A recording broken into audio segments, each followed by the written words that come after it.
We all have them. We all like them. We all hate them. We like them when we think they favor us. We hate them when we think they're against us. We get frustrated if we can't understand why they're there. But we can't live without them. Rules.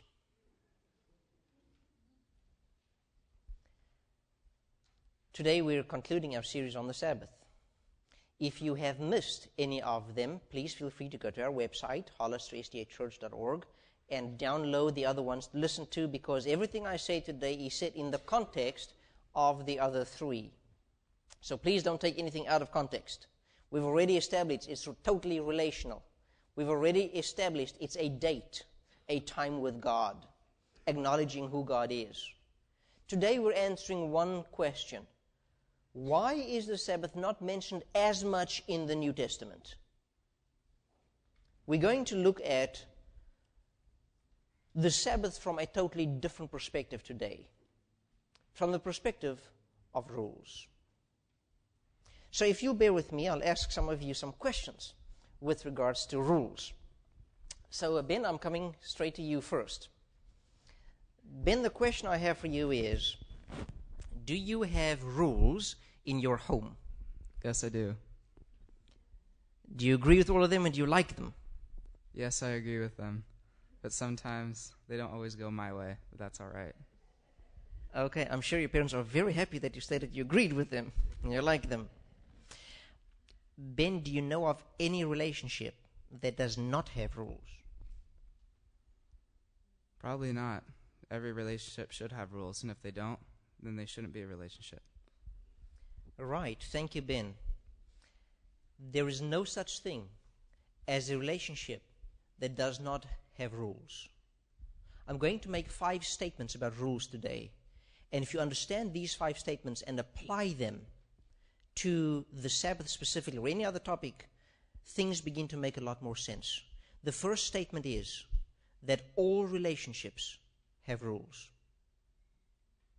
Whether it's in your marriage. Ben, do you have relationships in your marriage, rules? Yes, we have rules.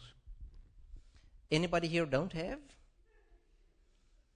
There does not exist a relationship that does not have rules.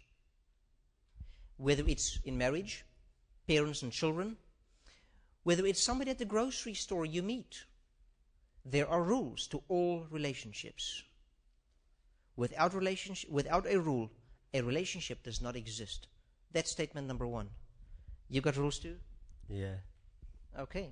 Everybody's got rules. Let's move on to question number 2. Rich, how long have you guys been married? 31 years. So after 31 years, I'd assume you kind of have it down pat, right? Hopefully. Okay. So, my question is, we all agree you guys have rules between the two of you, right? Yes. Okay. Do you have a rule that says, Vicky shall love me? No. Well, I find that a bit odd, don't you think? We all have rules, but we don't have any rules that say that Vicky shall love you. So, Tony, let me ask you. Do your mom or dad have a rule that says, Tony shalt love us? Nope. No. Here comes statement 2 when it comes to rules. Rules are not necessary on issues that are taken for granted. Rules are not necessary for things that happen automatically anyway. They're assumed. They're part of the very foundation. You don't need to make a rule for something that everybody does anyway. Let's put it this way. Imagine we live 100 years back. The fastest car in existence can travel 50 miles an hour. Would it be necessary to make a rule on the highway that states you may only travel 65? It would not be necessary, right? Why not? Because nobody's exceeding 65 anyway. We don't make rules for things that happen anyway. So statement number 1, all relationships have rules. No exception. By the way, you even have rules with relationships you have with your pets. Any relationship. Your dog starts to bite you, see what happens. Your dog starts making a mess on the carpet after it's been potty trained, what happens? There are rules in any relationship, doesn't matter between whom they are. So there's no relationship with no rules. Number 2, we don't make rules for things that happen automatically anyway. Let's move on to number 3. Carlton, sir, do you guys have rules? Yes. Okay, you believe in them, right? Yes, I do. Okay. Do you have a rule in your house that states, we shall not murder? No. Do you guys condone murder? No. So I'm a bit puzzled. You don't have a rule that we should not murder, but yet you don't want to murder. Why don't you have a rule that says you cannot murder? It's a given that you don't do that. Aha, okay. Here comes statement 3. We don't make rules for things that don't happen anyway. So just like we don't make rules for things that do happen anyway automatically, we also don't have rules for anything that does not happen at all. To illustrate, let me go to my police friends. Jennifer, is there a rule, any law that you know of, and since you're in law enforcement, is there any rule or any law that covers something that has never happened before? No. Okay. I guess the government agrees. You see the point? If nobody does something, there's not ever going to be a rule to cover that. Terry, I believe it was you that told me that if you have a policy, it's because it already happened, right? That's correct. You don't have rules for things that never happen. So statement 1, all relationships have rules. Statement 2, we don't make rules for things that happen automatically. Statement 3, we don't make rules for things that never happen. Rules are for the things in between that should happen and don't, or shouldn't happen and do. That's what rules are there for. Let's go to statement number 4. I asked my friend Carlton here why he doesn't have a rule about murder, and whether he accepts murder. And he absolutely said no, he doesn't accept murder and doesn't want people to murder. So here comes statement number 4. The absence of a rule does not imply that it's not there. The absence of a rule doesn't imply that it's not there. It simply implies that they don't have an issue with it. In their family, they don't have an issue with it. But I guarantee you that if, and I know they'll never do this, but should a child begin to murder, I guarantee you the first thing they're going to do is they're going to say, thou shalt not murder, right? I've been on school boards my whole adult life. I've never been on a school board that has a rule, thou shalt not murder. That doesn't mean that they agree with murder. It simply means nobody murders. But because the rule isn't there, doesn't mean that it's okay to do. It doesn't mean that it doesn't exist. The rule is still there. It's just not spelled out because everybody assumes that. It's not needed. But if you begin to break it, you'll quickly make a new rule, policy, law, call it whatever you want, that's supposed to prevent it. So the absence of a rule does not imply that it isn't there. As I'm going over these rules, and by the way, all I'm doing is I'm sharing with you how rules work, when we have them, why we have them. I'm just sharing with you how rules work. Because as we go through this, I want you to start applying these rules yourself as to why the Sabbath isn't addressed much in the New Testament. If you use these rules, on how rules work, they should begin to answer the question, why isn't the Sabbath mentioned much in the New Testament? The last statements. I'm going to need some young people for this one. Let me go back. There's a row of young people back there. Okay. My young people will answer this one because I know they have a problem with this issue. Adam, here we go. Adam, what happens if your family changes a rule, don't tell you, and get you in trouble for violating the changed rule? what would you say? It's not fair. Aha, that isn't fair, right? Do you agree? Sure. Okay, you say that kind of hesitantly. But do you all agree that once a rule is in existence, you can't change it or modify it without explicit notification? Right? Because that would be unfair. It just wouldn't work right. If a rule is in existence already, you can only change it with specific and explicit notification. Otherwise, it is unfair.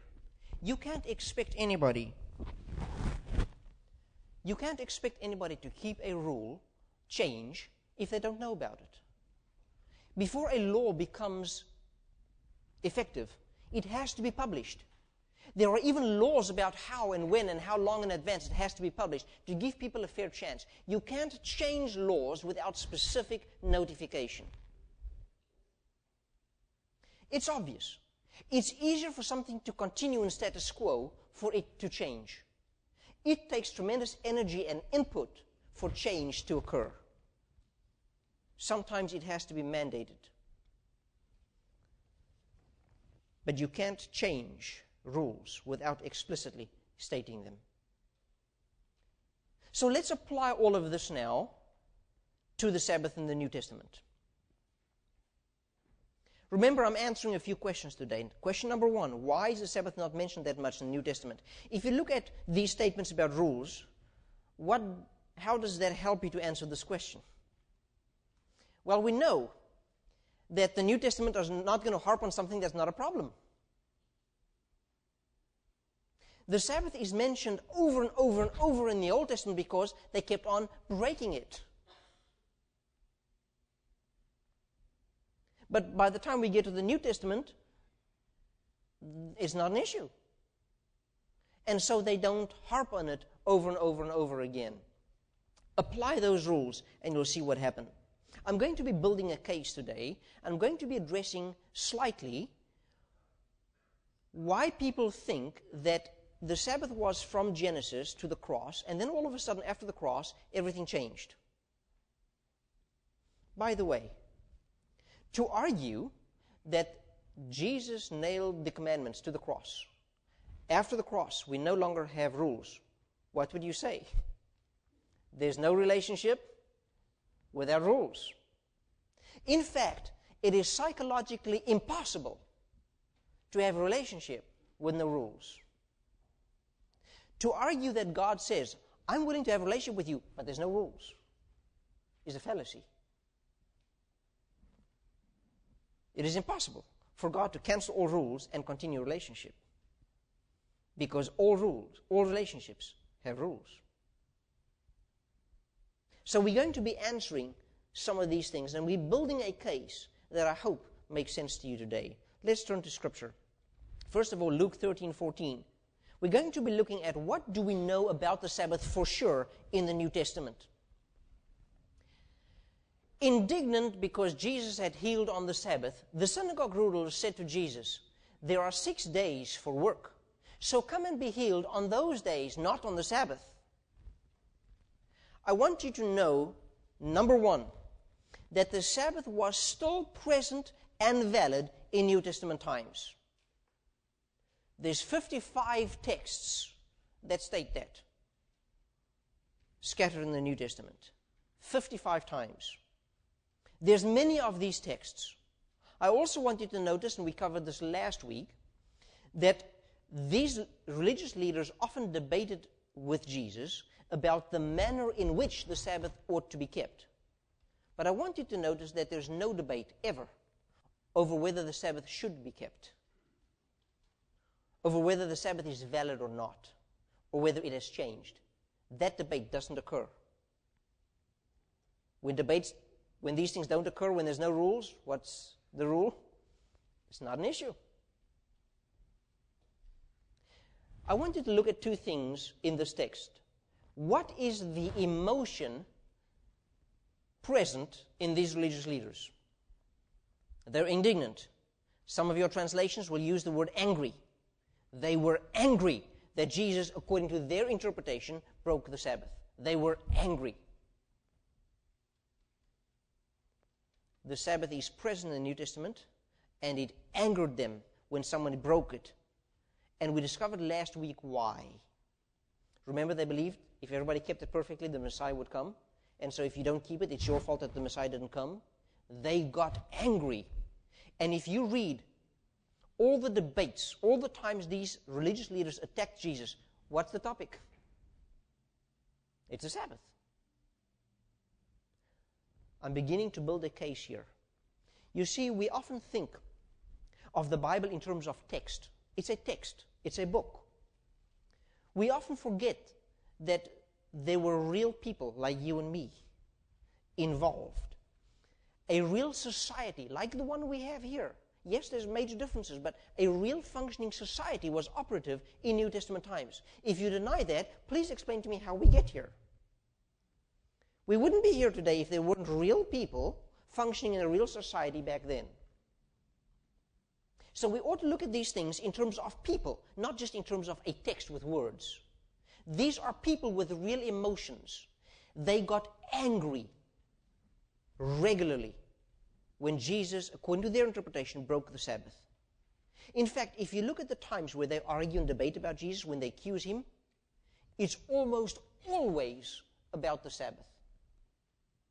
In fact, I can just think of one exception. That's where Jesus and his disciples did not ceremoniously wash their fingers before they ate. Other than that instance, almost every time they're accusing Jesus of wrongdoing is over the Sabbath. No exception. What does this prove to you? It proves to me that it was the big deal to them. To think that Sabbath wasn't in the New Testament is absolutely false. It was a big, big deal to them because they accused Jesus so many times of it. So I want you to notice two things here. It was so important to them, it was worth quarreling about. It was so important to them, their emotions rose. They got angry because of it. How far do you think they're willing to go? Let's go to our next text, please. John 5, verse 16. So because Jesus was doing these things on the Sabbath, the Jews persecuted him. They persecuted Jesus because he violated their way of keeping the Sabbath. Do you think they felt strongly about it? Some of your translations might actually add, persecute and plotted to kill Jesus. So here we have an entire society, an entire religious group, Pharisees, Sadducees, all these people, to whom Sabbath was a big deal. So this notion that the Sabbath isn't present much in the New Testament is absolutely false. We know for a fact that the Sabbath was very present in the New Testament, number one. Number two, they felt very, very angry when the Sabbath was violated according to their interpretation. They felt very strongly about the Sabbath, even to where they're willing to persecute and kill people. Now please follow my logic carefully. Did these people, these religious leaders, ever accept Jesus?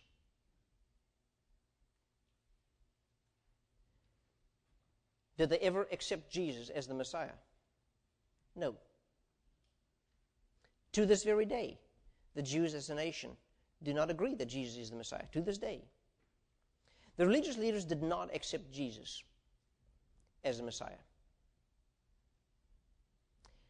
Did the religious leaders of the time celebrate Jesus' resurrection?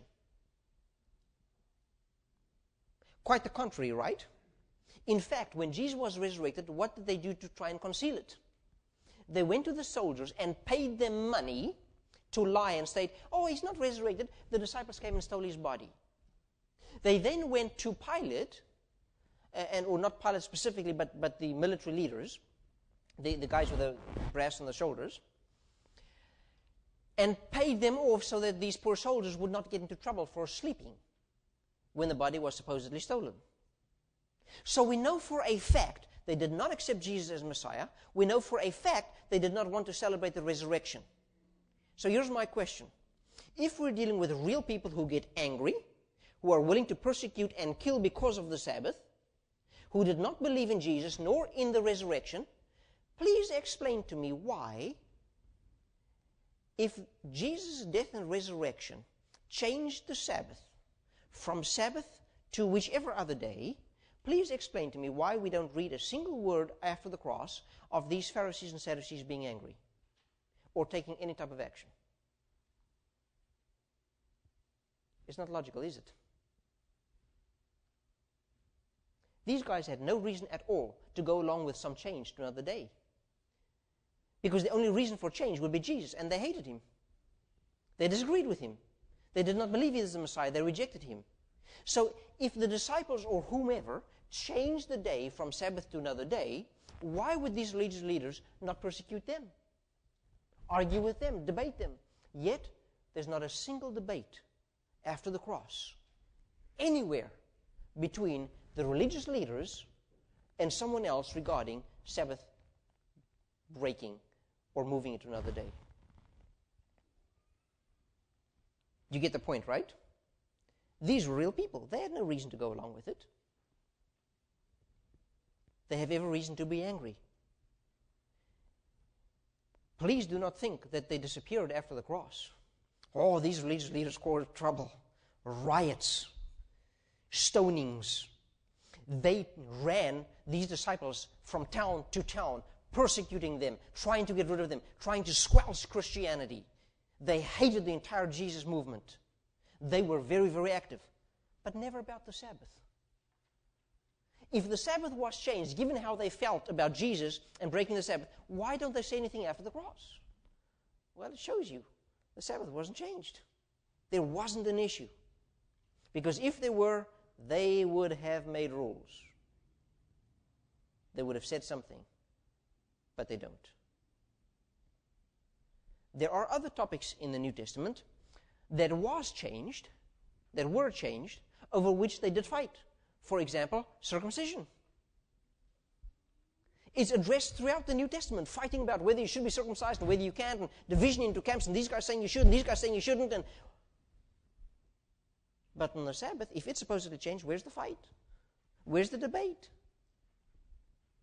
These people are not just going to go along with it. The fourth thing we know about the Sabbath in the New Testament is we know that the Sabbath wasn't just a Jewish day or a Jewish Sabbath. Whenever you see on television today anything being mentioned about the Sabbath, it's always the Jewish Sabbath. We know from Scripture it was instituted in the Garden of Eden where there was no Jew. There was no Jew for some years. We know we're going to be keeping Sabbath in heaven. I don't believe the Sabbath is just going to be Jews.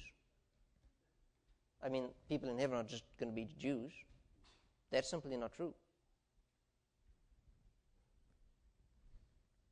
The Sabbath is certainly not just a Jewish thing, and we can see that even from the New Testament. Let's go to our next text, Acts chapter 13, verse 42. And Paul and Barnabas were leaving the synagogue. The people invited them to speak further about these things on the next Sabbath. Now, you'll notice something interesting. Why does it address these people as the people? The Greek here, and in some of your other translations, the Greek here will actually say the nations, heathens, pagans. These are not just Jews. We can see from a text like this that it wasn't just Jews in the synagogue that day. And if you wonder about, am I reading things into this the people thing? Let's go to our next text, Acts chapter 18, verse 4. Every Sabbath he reasoned in the synagogue, trying to persuade who? Jews and Greeks. Who was keeping Sabbath? Who was in church on Sabbath? Just Jews? Absolutely not. He's debating Greeks also. They also kept the Sabbath. Let's go over our rules again, about rules. There's no relationship that does not have rules. Number 2, rules are not necessary over that which happens automatically. There is a rule about Sabbath. It's not harped upon in the New Testament. What does that prove to you? Remember, rules are only made for things that either should be done and isn't, or should not be done and is. The fact that there's not that much harping on the rule aspect of Sabbath in the New Testament proves to you that there's not an issue with it. It's happening by itself. Number 3, rules typically are not necessary on things that don't happen at all. Well, we don't have that either, because we do have these rules, and we do have them fighting and mentioning these things. Number 4, the absence of a rule doesn't mean that it's not there. So even if it's true that the Sabbath is not mentioned in the New Testament, which is not, it still doesn't mean that it's not there. Some things are so foundational, like thou shalt love me in a marriage relationship. It's so foundational. I don't know any couple that has a rule like that. It's just foundational. It's just, this is the way it is. And the same here. And then lastly, a change of rules are always explicitly stated. And herein lies the problem. If a rule has to be explicitly stated before it can change, please explain to me where this explicit statement about the change is. Because I don't see it. There's nowhere in the entire Bible that specifically and explicitly states the rule about Sabbath has changed. Yet I don't know a soul on the face of this earth who wouldn't agree that if you change a rule on them without telling them, that's unfair. Do we serve an unfair God? Would God do that? No. You can only change a rule if you state it explicitly. There is no explicit statement proving to you it's not changed. What do we know about Jesus and the Sabbath? Well, we know that Jesus never broke the Sabbath or argued about the validity of Sabbath. There are certainly many texts where they accuse him of breaking the Sabbath, and if you go and read it, it's clearly their interpretation of how it ought to be kept, never about the day itself, never about its validity, never about whether it should be kept or not, never about when it is, never about which day it is. That is always crystal clear. The second thing we know about Jesus and the Sabbath is that Jesus was in the habit of going to church on the Sabbath. It was a habit. He didn't just do it as an exception. He was in the custom of doing that. Let's look at Luke chapter 4, verse 16. He, this is Jesus, went to Nazareth, where he had been brought up. And on the Sabbath day he went into the synagogue, as was his custom, and he stood up to read. It was Jesus' custom, Jesus' habit, to go to church on Sabbath. Now you might say to me, wait a minute, he's a Jew. Of course he's going to do what the Jews do. It's a cultural thing. It's not a religious thing, or it's not a biblical mandate or anything. He's a Jew. He just did what Jews did. Well, it's also a Jewish thing to go to the Jewish school. Did Jesus do that? No. It's also a Jewish thing to dip your fingers ceremoniously before you eat. Did Jesus do that? No. So if Jesus then keeps certain customs and breaks other customs, what's the only logical deduction you can make? The only logical deduction I can make is he kept those he agreed with and he broke those he disagreed with. My Bible tells me, therefore, that he was in agreement with the custom of going to church on the Sabbath day. I don't know how else to interpret that. And then thirdly, we know from Jesus himself that he never intended to change the Sabbath day. It was never Jesus' intent. We know that for sure because of Jesus' own words. Let's go to Matthew 5:17. By the way, it's a very interesting section. You can read it all the way up till 21. We're not going to do that today, but it's an interesting section. Do not think that I have come to abolish the law or the prophets. I have not come to abolish them, but to fulfill them. Jesus states, I've not come to change the law. It's not my purpose. I came to fulfill them. I came to keep them. We know from some other texts also that Jesus did not have the intent of the Sabbath to be changed in future. Because in Matthew chapter 20, he says something, that's verse 20. It's Matthew chapter 24. In Matthew chapter 24, in the beginning of the chapter, these people, the disciples and Jesus, walk past the temple. As they're walking along, Jesus says to the disciples, you see all these buildings? Not a single stone will be left on another. It will all be broken down. Then later on in the chapter, around about verse 20, and I'm not going to spend time on it now, Jesus says, when that happens, pray that your flight does not take place on the Sabbath. That was a prophecy that was fulfilled word for word, miraculously, by the way, in the year 70 A.D. Some 39 years after the cross. If Jesus had any intent that the Sabbath should be changed after the cross, then why would he be saying, by the way, there's this event that's going to happen 39 years after the cross, and when that happens, pray that you don't have to flee on the Sabbath? Why wouldn't he say, pray that you don't have to flee on whatever day he deems holy then, or according to the change? Jesus clearly had no idea that it should be changed. And we see this from a few other places also, but I won't go there right now. In conclusion, if we look at rules and how rules work, we see they are very insightful in answering some of our questions. They're very insightful as to how societies work, because rules govern society. Society has rules as a whole. They're called laws. They're called etiquette sometimes, when they're not necessarily written down and there's not necessarily punishment other than social consequences, but there's etiquette. There are things that we expect from each other, and there are rules that govern how these rules work. And if we look at these 5 statements about rules, we see that you cannot have a relationship with God without rules.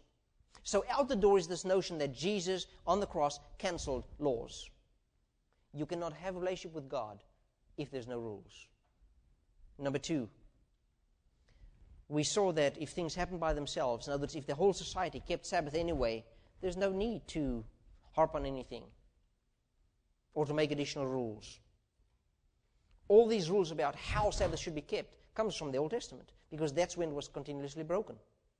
Number 3, rules are not necessary on issues that don't happen at all.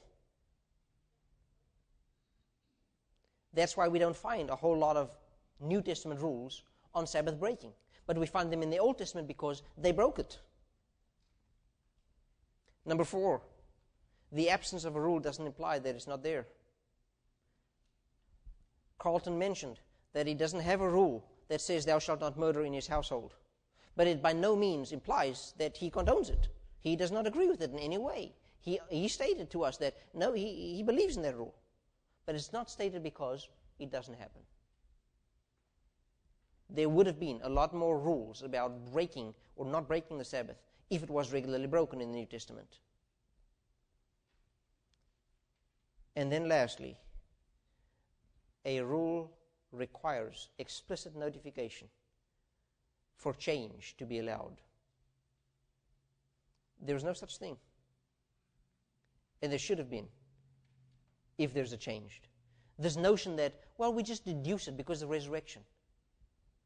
Oh, it just subtly happened. You cannot change a rule without explicitly stating so. Otherwise, the rule giver, the rule changer, is unfair. And I don't know anybody that will look at God and say, He's an unfair God. Because Scripture from beginning to end says we serve a just God.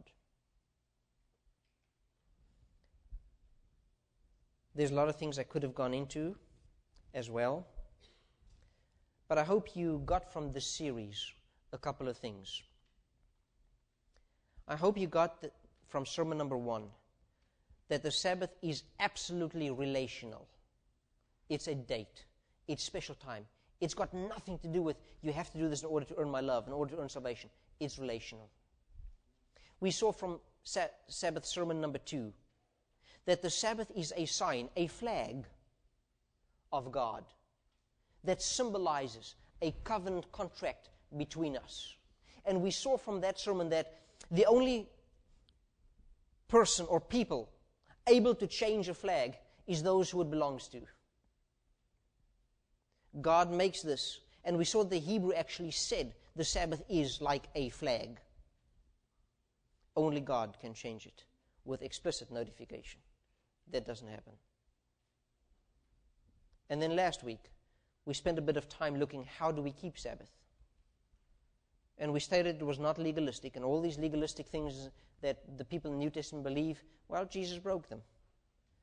We saw that Sabbath isn't a day of passivity. And we saw that even the Hebrew word for rest means an active rest.